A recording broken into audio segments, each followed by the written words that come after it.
মানব জীবন শ্রেষ্ঠ জীবনের একমাত্র উদ্দেশ্য ঈশ্বর প্রাপ্তি, তা যেন এ জীবনেই সফল হয়, এই কাতর প্রার্থনা।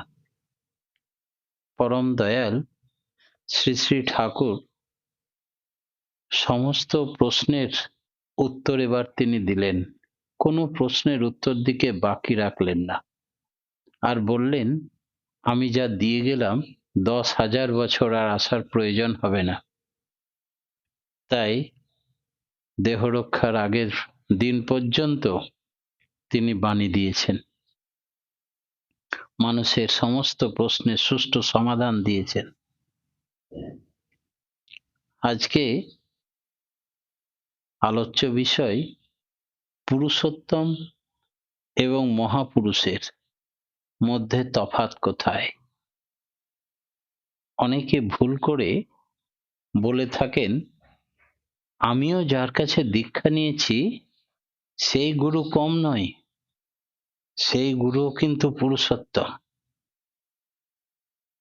তাই ঠাকুরকে একবার ডাইরেক্ট প্রশ্ন করা হয়েছিল যে এই পুরুষোত্তম এবং মহাপুরুষ, এই দুইয়ের মধ্যে পার্থক্য কোথায়, মানুষ যেন ভুল করে গুলিয়ে না ফেলে।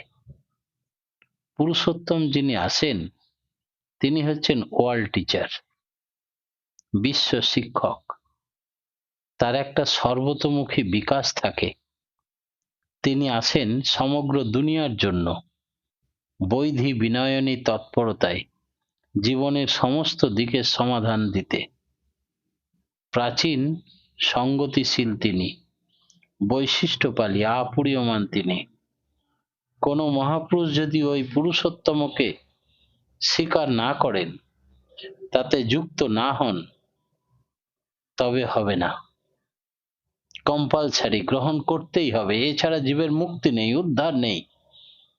আর মহাপুরুষ মানে ফুলফিলার দি গ্রেট, পুরুষোত্তম মানে ফুলফিলার দি বেস্ট। মহাপুরুষের মধ্যে এক বা কতিপয় দিক থাকতে পারে, কিন্তু পুরুষোত্তমের মধ্যে থাকে সব দিক, অল সাইড কভার করেন তিনি। অনেকে অর্থনীতি, বেদান্ত, কর্ম, জ্ঞান, ভক্তি কোনো একটা দিক নিয়ে বড় হয়ে বিশেষত্ব লাভ করেন, কিন্তু জীবনের সমগ্রতার তার সর্বত সঙ্গত প্রয়োগ, প্রকাশ, বিন্যাস তারা দেখতে পারেন না। ভগবান শ্রীকৃষ্ণ, শ্রীরামচন্দ্র, এদের মধ্যে সর্বতোমুখী সমাধান আমরা দেখতে পাই। অনেকে সার্ধ ত্রিহস্ত পরিমিত মানুষটাকে মানে না, তার ভাববাদকে মানে।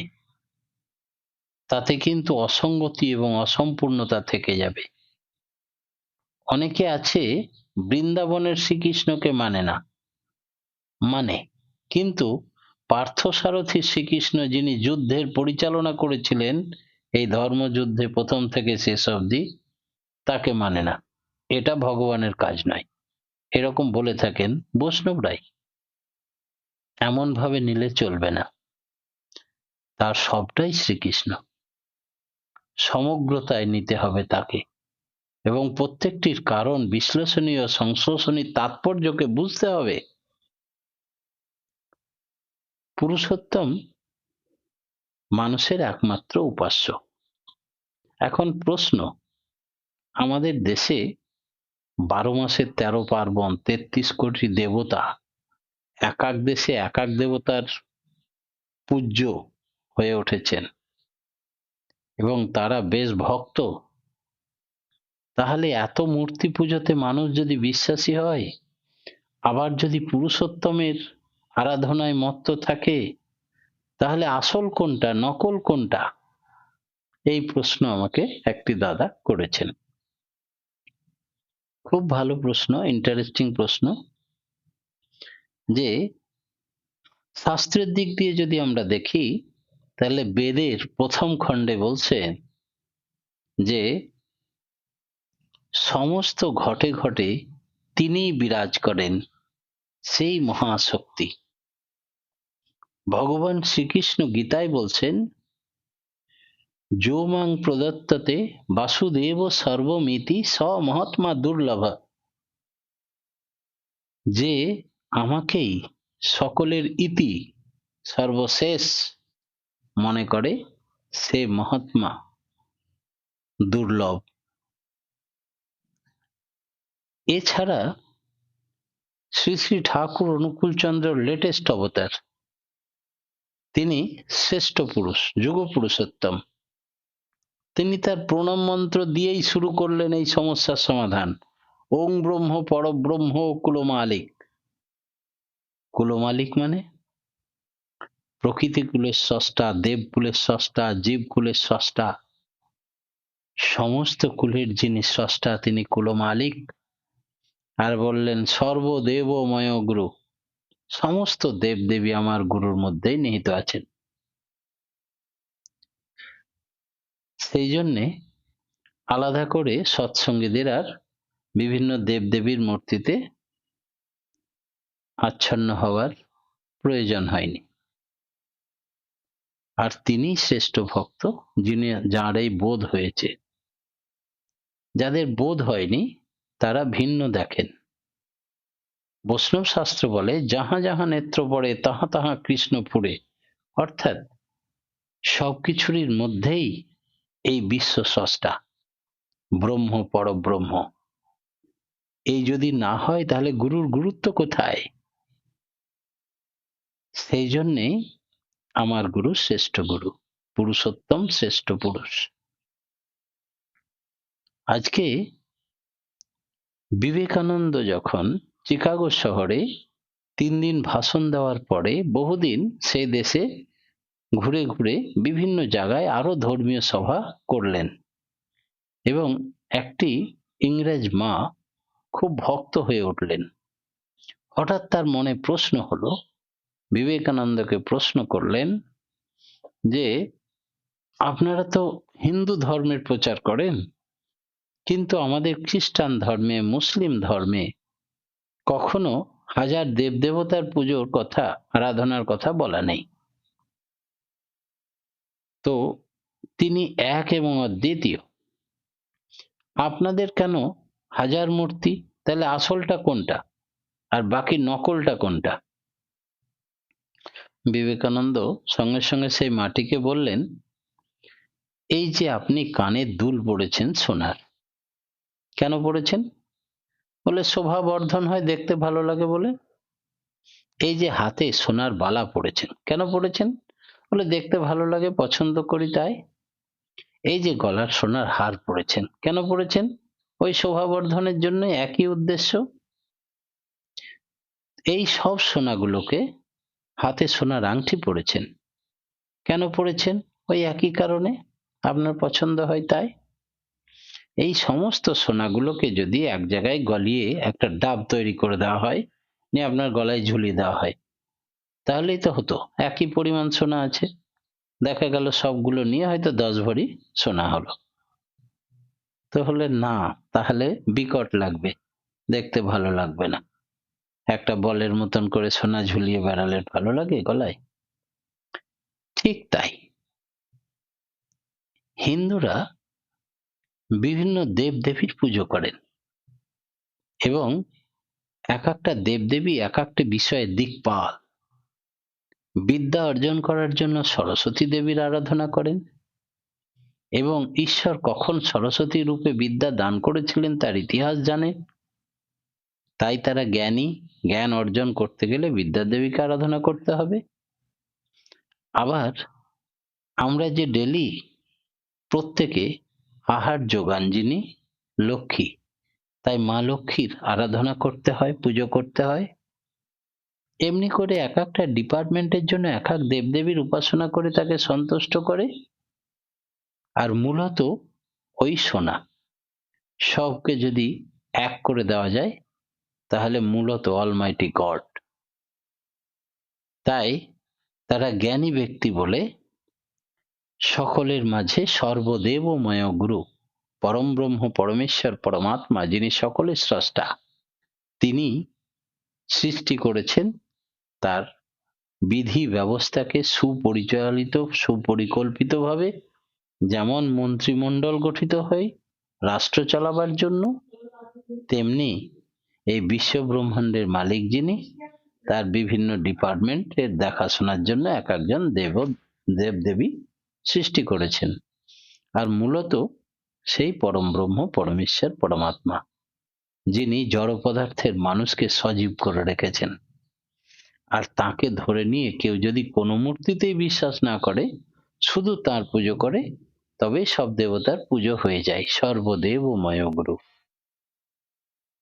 আর যারা বৈষ্ণব শাস্ত্র বলে সর্বং খল্লিদম ব্রহ্ম, যাতেই তাকাই, যাই দেখি, সবই আমার পরমেশ্বরের সৃষ্টি, এটা সে দর্শনে বুঝতে পারে, অনুভব করতে পারে, তবেই তো সেই গুরুর বা দেবতা সীমা পরিসীমা করা যায় না, তাকে মাপা যায় না। যে গুরুকে পরিমাপ করে দেওয়া যায়, সামান্য একটা ফটো তুলতে পারেনি শ্রী শ্রী ঠাকুরের, তার অনুমতি ছাড়া। তাকে নিবেদন করতে হয়েছে যে আজ্ঞে আপনার একটা ফটো তুলতে চাই, তবে তিনি ক্যামেরায় আবদ্ধ হয়েছেন, নাহলে আবদ্ধ করার ক্ষমতা নেই। না বলে ফটো তুললেই কালো হয়ে যাবে। আজ পর্যন্ত তার একটা জীবনী লিখতে পারেনি কেউ। তিনি অসীম, অনন্ত, তার প্রকাশ তিনি নিজেই। তাছাড়া অন্য লোকে, কোনো ভক্ত, কোনো ব্যক্তি তাকে প্রকাশ করতে পারে না। সেই জন্যে একবার ঠাকুরকে বলা হলো, ঠাকুর, আপনার 81 বছরের ভাগবত জীবনী মহাকাব্য, একটি বই পড়লেই যেন আপনার সম্বন্ধে সব জানা যায়। এইরকম একটা পূর্ণ জীবনী প্রকাশ হওয়া খুব দরকার। তো আপনি বলে দিন, আপনার জীবনী কে লিখতে পারে? শ্রী ঠাকুর বললেন, বড় খোকা ইচ্ছা করলে লিখতে পারে। বড় খোকার কাছে যাওয়া হলো। বড় খোকা বললেন, আমার জন্মাবার আগে এত ঘটনা ঘটেছে যে আমি দেখিনি, জানি না। কিছু কিছু কথা শুনে যদি লিখি সেটাও সঠিক হবে না। সেই জন্যে আমি আর জীবনী লিখতে হাত দিলাম না। বিশ্ব ব্রহ্মাণ্ডের মালিক যিনি, তাকে কোনো দিকেই পরিমাপ করা যায় না। কিরকম জানেন? পালমা ছোটবেলায় ঠাকুরকে কোলে পিঠে মানুষ করছেন। একদিন ঠাকুরের মা বললেন, ওকে একটু ঘুরিয়ে নিয়ে আয় তো, পাড়া ঘুরিয়ে নিয়ে আয়। তখন সবেমাত্র ছোট ছোট পা ফেলতে শিখেছে। পালমা আঙুলটা ধরে এক পা করে তাকে হাঁটাচ্ছেন। বললেন, ওহ, এই ছেলেটা যে কবে বড় হবে, এতটুকু টুকু পা, আর আমি পারি না ওর সঙ্গে অতটুকু টুকু পা ফেলে হাঁটতে। ঠাকুর বুঝিয়ে দিলেন তিনি কে। তিনি বড় হতে শুরু করলেন। সেই মুহূর্তে বড় হতে হতে এত লম্বা হলো যে তাল গাছকে ছাড়িয়ে গেল, আর তাকানো যাচ্ছে না তার মাথার দিকে। পালমা বলেন, ওরে সর্বনাশ, তুই কে রে বাবা? আমার ভুল হয়েছে, আর জীবনেও বলবো না। তুমি নিজের ফিগারে ফিরে এসো, আমি করজোরে প্রার্থনা জানাই। ধীরে ধীরে কম হতে আবার আগের বালক শিশুতে পরিণত হলেন। তিনি মাঝে মাঝে দেখান তিনি অসীম অনন্ত। কিরকম জানেন? যখন তিনি ভগবান শ্রীকৃষ্ণ রূপে দাপড়ে এলেন, অর্জুনকেই শুধু যুদ্ধের আসরে দেখিয়েছিলেন বিশ্বরূপ তা নয়, আরো বহুবার দেখিয়েছেন। ছোট্টবেলায় যখন মা যশোদা তাকে শাসন করছে, কান ধরে বলছে, বল, মুখে কি দিয়েছিস? মাটি খাচ্ছিস? হাঁ কর। তখন বালক হাঁ করে দেখালেন। বিশ্ব ব্রহ্মাণ্ডের যা কিছু সৃষ্টি থেকে লয় পর্যন্ত সব এই মুখের মধ্যে। পৃথিবী দেখা যাচ্ছে, এমনকি মা যশোদাকেও দেখা যাচ্ছে। তিনি তো ওইখানেই বুকটি খেয়ে একদম অজ্ঞান হয়ে পড়ে গেলেন। আর ভগবান দেখলেন, যদি সব স্মৃতিপটে রেখে দিই, তবে আমাকে আর শাসন করতে পারবে না, আর কান ধরে মারতে পারবে না, তাহলে এই আনন্দ উপভোগ করতে পারবো না ধরাতে এসে। তাই সব স্মৃতি থেকে মুছে দিলেন মায়ের। এমনি করে তিনি বহুবার বিশ্ব ব্রহ্মাণ্ডের সমস্ত দেব দেবী, প্রকৃতি, গাছপালা, যক্ষ রক্ষ, যা কিছু বিশ্ব ব্রহ্মাণ্ডের সব এখান থেকেই সৃষ্টি, এখানেই লয়। তিনি ব্রহ্ম, পরব্রহ্ম, কুল মালিক। একথা তিনি বহুবার বহুবার দেখিয়েছেন। আমরা সেই শ্রেষ্ঠ গুরু পুরুষোত্তম, যুগ পুরুষোত্তমকে পেয়েছি, যাতে করে আমাদের মনে কখনো আর কোন রকম দ্বিধা দ্বন্দ্বের, কোনো মূর্তিতে আবদ্ধ থাকার প্রশ্নই ওঠে না। কিরকম জানেন? আমি তখন মগরা মন্দিরে থাকি। আমার সঙ্গে থাকতেন সঞ্জয় খামারুদা, আর ওই রুমে মাঝে মাঝে আসতেন, ত্রিবেণী টিস্যুতে চাকরি করতেন দুলালেন্দু কুশারিদা। কুশারিদা একসঙ্গে আনন্দবাজারে খেতে বসেছি, আমাদের সকলের খাওয়া হয়ে গেল। কুশারিদা মা কালীর ভক্ত, তাই অনেকক্ষণ ধরে সেই ভোগ নিবেদন করছে, অন্ন নিবেদন করছে। আমাদের যখন খাওয়া হয়ে শুয়ে পড়েছি, বিশ্রাম করছি, উঠে গিয়ে দেখলাম কুশারিদা এখনো আসছে না, কি করছে রে বাবা? গিয়ে দেখি চোখ বন্ধ করে বসেই আছে। আমাকে বললো, না বাধা দিয়েন না, যা যা খুশি করুক। অনেক পরে, প্রায় 1-2 ঘন্টা পরে উঠে এলেন। আচ্ছা দুলালদা, আপনি কি করছিলেন, এত দেরি হলো? বলে, আমি মা কালীকে নিবেদন করি তো, আমার একটু দেরি হয়। আচ্ছা, আপনি কি জানেন ঠাকুরের মধ্যে মা কালী নিহিত আছে? সমস্ত দেবদেবীর সৃষ্টিকারী। আমরা তো আসল গোড়াটাকে ধরেছি, যা চান তাই পাবেন, আলাদা করে কিছুর পিছনে দৌড়ার দরকার নেই। বলে, জানবো কি করে?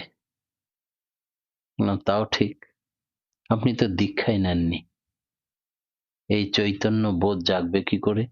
আগে স্কুলে নাম লেখান। তো এক কাজ করুন, আজকে আমাদের পূর্ণিমার উৎসব হয় প্রত্যেক পূর্ণিমায় মগরা মন্দিরে, আপনি থাকবেন। তাই দুলালদা থাকলেন। রাত্রিতে যখন কীর্তন শুরু হয় সৎসঙ্গের শেষে, তখন ড্রাম বাজতে শুরু করে। তো সঞ্জয় দা খুব সুন্দর ড্রাম বাজাতে পারে। আমি হাজারো পড়ালেখার চাপ থাক, মনে করছি কালকে পরীক্ষা, আজকে আর যাব না, কিন্তু ঘরে খিল মেরে ড্রামের আওয়াজের সঙ্গে সঙ্গে ওই বইটা নিয়েই লাফাতে লাফাতে নাচতে শুরু করলাম হাত তুলে। আর থাকতে পারলাম না, বইটাকে উবুর করে রেখে দৌড়তে দৌড়তে গিয়ে ঝাঁপিয়ে পড়লাম কীর্তনে। গিয়ে দেখি সবাই তুমুল নাচছে, আমিও শুরু করলাম নাচতে। বীরভূমের ছেলে, প্রথমে সাইনেস ছিল, লজ্জিত ভাব, নাচতে পারতাম না। লক্ষ্মীদা কাউকে বাদ দেবে না, আশ্রমে যারা থাকে মাথায় হাত দিয়ে ওঠো ওঠো করে তুলতেন। এখন আর তুলতে হয় না, পা আপনি নেচে ওঠে, নার্ভের সঙ্গে যেন ড্রামের ফিট হয়ে গেছে। এবার দুলালদাও দেখছি খুব নাচছে। যখন আমরা চরম ক্লান্ত, পরিশ্রান্ত, নাচতে নাচতে নেশাগ্রস্ত হরি বল করে পাকে পাকে ঘুরছি এবং সবাই ঘেমে গেছি, তখন দুলালদা চিৎকার করছে, দেখুন দেখুন, ঠাকুরকে দেখুন, জিভ বার করে 4 হাত দিয়ে ভোগগুলো খাচ্ছেন, আপনারা দেখুন। কে কার কথা শোনে? সবাই তো নিজের নিজের নেশার ঘোরে হরি বল করছে আর ঘুরছে। যখন থামলো ড্রাম বাজনা, থামলো, আমরা সবাই বসে পড়েছি। লক্ষ্মীদা তখন পুণ্যপুঁথি থেকে পাঠ করে শোনাচ্ছেন। হৃদয়ঙ্গম হচ্ছে চোখ বন্ধ করে করে ক্লান্ত। সেই অবস্থায় লক্ষ্মীদার যেই বলা শেষ হলো, তেমনি তাড়াম করে লাফিয়ে উঠলেন দুলালেন্দু কুশারি। বলে, আপনারা আমার কোনো কথাই শুনছেন না। আমি যে তখন থেকে চিৎকার করছি, আপনারা দেখুন, ঠাকুর আজকে 4 হাতে ভোগগুলো খাচ্ছিলেন আর জিভ বার করেছেন, নিয়ে মা কালী সেজেছেন। ও দুলালদা, আপনি যে বলছিলেন আজ আনন্দবাজারে, এতক্ষণ ধরে আমি বললাম সর্বদেবময় গুরু, মা কালীকে দেখতে পাবেন ঠাকুরের মধ্যেই। তো আজকে আপনার দীক্ষার সময় হয়ে গেছে, আলাদা করে আর পুজো পাঠের কিছু দরকার হবে না। বললেন, ঠিক বলেছেন, আপনারই ওটা দর্শন দরকার ছিল, আর আপনাকেই ঠাকুর দেখিয়েছেন। আমরা দেখিনি বলে আপনি রাগ করছেন কেন? আমরা নিজের নিজের নেশার ঘোরে ছিলাম, হরিবোল হরিবোল করতে আমরা পাগল ছিলাম, সেই জন্য ওটা আপনারই প্রয়োজন ছিল। দুলালদার দীক্ষা হলো সেদিনই, তারপরে সস্তনী হয়। এমনি করেই কত মানুষের কত দর্শন হলো পরম পিতার দর্শনে, মানুষের জীবন ধন্য হলো। আমরা সেই শ্রেষ্ঠ গুরুকে পেয়েছি। তাই বহু মানুষের যে প্রশ্ন, হিন্দুদের বহু মূর্তি বহু দেবতা, তাহলে কোনটা আসল কোনটা নকল, কোনটা প্রধান কোনটা অপ্রধান? না, সমুদ্রের এক ফোঁটা জলেরও যে টেস্ট, এক বালতি জলেরও সেই টেস্ট। সর্বদেবময় গুরু, স্রষ্টা একটাই, পিতা একটাই, ছোট তুলসী বড় তুলসী, সব গুণ এক। সেই জন্যে আমরা যে যে মূর্তিতেই পুজো করি, যথা গচ্ছতি সাগরম, আকাশং পতিতং তৈব যথা গচ্ছতি সাগরম। তৈব মানে জল, আকাশের জল পড়ে আর গড়িয়ে নদী নালা বয়ে লাস্টে ওই সমুদ্রেই মিলন হয়, আবার সেখানে বাষ্প হয়ে আবার মেঘের সৃষ্টি করে, আবার পড়ে আবার যায়। আমাদের স্রষ্টা একটাই, যে যে রূপেই থাক সকলের স্রষ্টার মালিক এক। সেখান থেকে আমরা এসছি, আবার সেখানেই যাব, এইটাই আমাদের উদ্দেশ্য। সেই জন্য মোটেই ভিন্ন নয়। এমনকি ভক্ত দেখতে পায়, যাহা যাহা নেত্র পড়ে তাহা তাহা কৃষ্ণ ফুড়ে, সর্বত্র তিনিই বিরাজমান। পরম পিতার রাতুল চরণে প্রতি প্রত্যেকের সার্বিক মঙ্গল প্রার্থনা জানিয়ে আজকের মতো আমার ক্ষুদ্র বক্তব্য এখানে শেষ করলাম। জয় গুরু।